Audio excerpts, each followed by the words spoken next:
Sup Shredders, my name is Logan aka Spiderhands and welcome to SP Reviews, where today I'll be checking out a track from an act named Kris Edwards titled Not So Ready. And if we switch over to here, we have ourselves a track on SoundCloud. We've got the art right here, Kris Edwards. My understanding is that this track is out for release soon, I think in January if I'm not mistaken, or close to that, so that's exciting, that's cool. We're going to listen through it from start till finish. I'm going to hear what we think. Let's go, let's do it.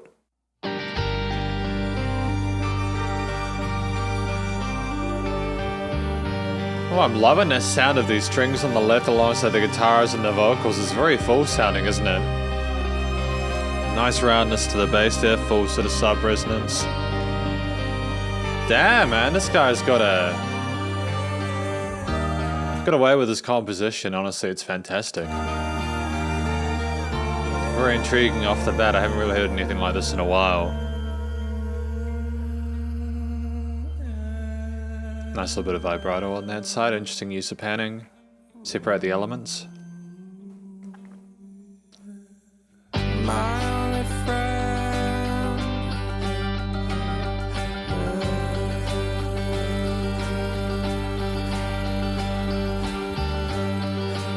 I like the vocal timbres and textures in here. I think they're nice and warm, and the quality of the vocal production as well elevates it. It's nice that we're not trying to sort of stick too much story into this sort of longer 5-minute 45 form track.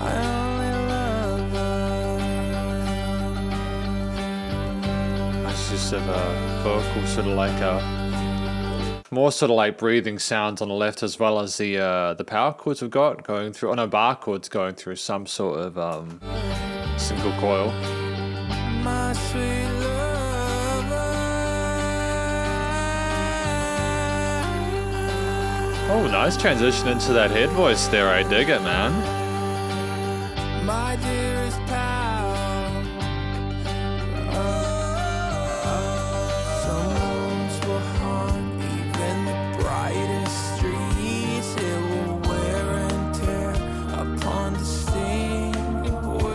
I do like the fact as well we were messing around with type signatures, or maybe sort of taking away or adding some beats there for that intro part there. It was a bit more freeform and atmospheric and complex, or bringing it down with the drum set to sort of make it more palatable and easy to manage.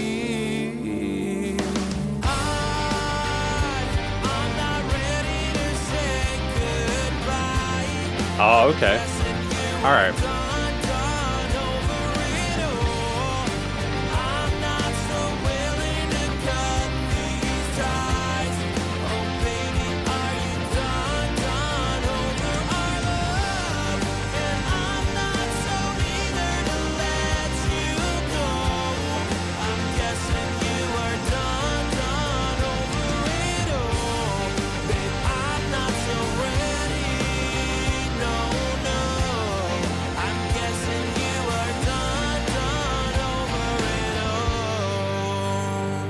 Fantastic vocal technique, really compelling harmony behind that. Sort of that hook there, the way that we roll with that bass line and that chord progression there. It's catchy as hell, man. I like the way that we sort of switched it up from the intro. Things are a little bit more mysterious. I think this track is about someone who is not wanting to let go of that special person, but they're understanding that they may not have a choice in the matter. Good use of lead, sort of a separate texture from the vocals here. Quite an articulate little lead line, isn't it? Oh, we're switching up those drum grooves there. Nice compression on the room mic. Oh, that was... I mean, I know we're playing around with expectations here with that last few notes of that lead line there. I'm not super duper stoked with the note choice there, but also if we're wanting a bit of tension or uncertainty, it fits the bill. Switching to that major chord in the reintroduction there. Almost a Soundgarden-esque kind of vibe here for bringing in that early 90s vibe. My true lover.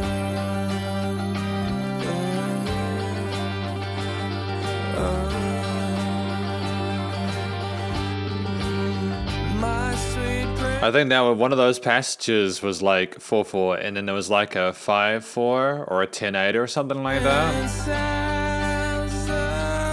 like the fact they're adding that extra extension of that there to play along with the holding the whole tone. Okay. Kris Edwards.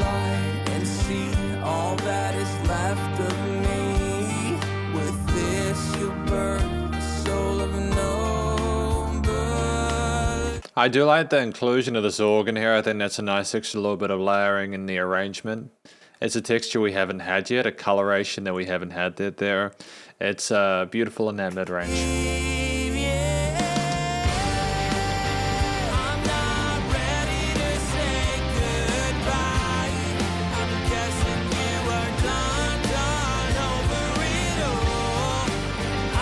Nice use of that transitional melody there, that tail spanning between the bars. Helps to roll through them nice and cleanly.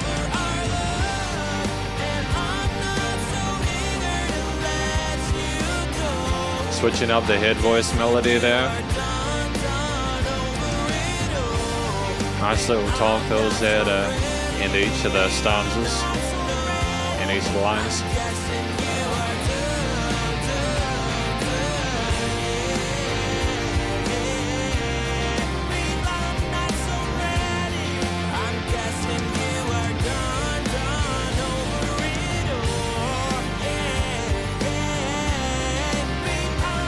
When I'm nodding my head to it, there's a clear quarter note groove that you can sort of vibe. Whoa. Whoa, whoa, whoa, whoa, whoa. That took me by surprise there.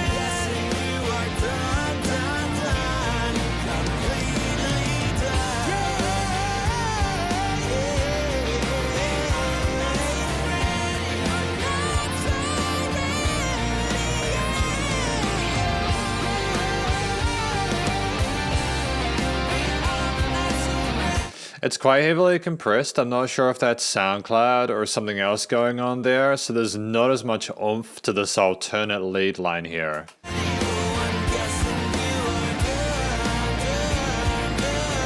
If things are a little bit less compressed, you might have more oomph in this there, because it's quite loud.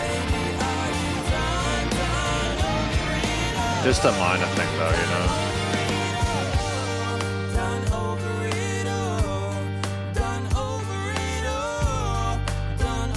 Fantastic vocal harmonies here. It was a fantastic track. I really enjoyed my time with this one. You know, it's a fantastic introduction to Kris Edwards' music with Not So Ready. And this is my conclusion of this track, Not So Ready by Kris Edwards. What do I think it's about? My take on it and the first impression, the first listening, was that this is a song about someone who is coming to terms with the fact that while they might not be ready for things to end, they have to accept that the other person is moving on. And there's a calling out at the end of the track where like they're kind of they're crying out for things not to be the reality, but they just have to come to terms with that. I think it's definitely one of those songs where you realize the fragility of the interpersonal interactions we have with others. We sometimes can take for granted, and I'm not saying that Kris Edwards has, but just my sort of interpretation of it, or you know, I just think this is a song that reminds us to understand that things can often be temporary, and we need to make the most of them as we can. I think that Kris Edwards, he sang from the heart, great vocal technique, comfortable in his head and chest voice, nice use of legato, a bit of vibrato there.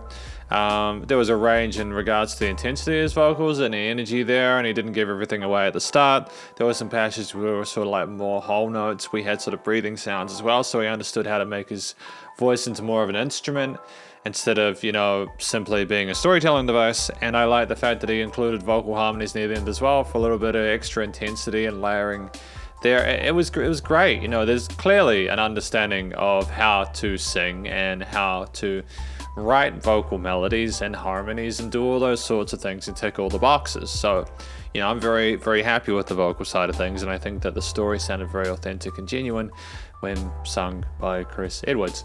The vocals were great. The theme behind it, there were several sections to this. With the 5 minute 50 track like this, There are a million and one ways where a theme can overstay its welcome. Luckily for us, there are several sections, including the sort of mysterious sort of intro part there, with the 4/4, 10/8, or 5/4 kind of halftime vibe there, with more sort of like slower vocals there, the power chords that were going on there at the beginning. If we have a quick sort of look through the intro there, you know, we have those sort of quiet vocals with the strings and then the guitar and the vocals on the other side. It's very dramatic and tense off the bat. You know that you're going to be going through an emotional roller coaster with this track when you listen through that intro. I think that within itself is very powerful. But then we get into the storytelling part and we have the drums come in where sort of there's more of a tail of the verse. And we have that sort of really effective verse where I mentioned it being catchy, but not like in a poppy kind of cringy way.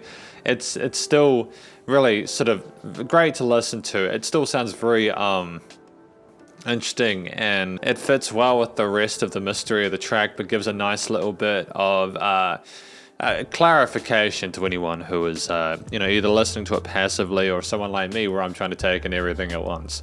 So that's fantastic. I think if I can kind of get a crux of what the track is about in that state, with all the various sort of instrumental parts there, with the different chord progressions and the bass lines there, how nice and full everything was. Not to sort of say that the structure itself is fantastic. It makes the most of the 550.